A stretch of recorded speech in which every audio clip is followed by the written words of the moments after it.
امروز اولین روز مدرسه است. تسلیت به همه دانش آموزان و معلمان. داشتم به این فکر می‌کردم که من چرا 12 سال درس خوندم که دوباره برم مدرسه. ساندویچمو برداشتم مثل بچه‌ها و قهوه خوردم. قهوه واسه رفع خستگی، چای می‌خوره، اما من هنوز قهوه. بابام از خواب پا نمی‌شد. منم مثل دانش آموزای دیگه با مامانم رفتم.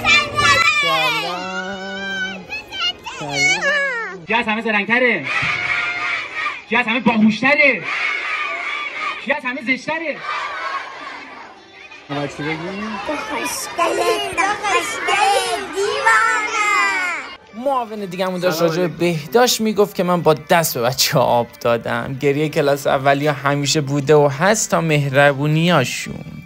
غیر تو کمر دانش آموزا خیلی فراوون بود و روز اول همشون در گنج خودشون نمیپوستن. داشتم به این فکر میکردم یکی عزیز مصر بود و من عزیز مدرسه. آقا روز ما به پایان رسید و خداحافظی با بچه.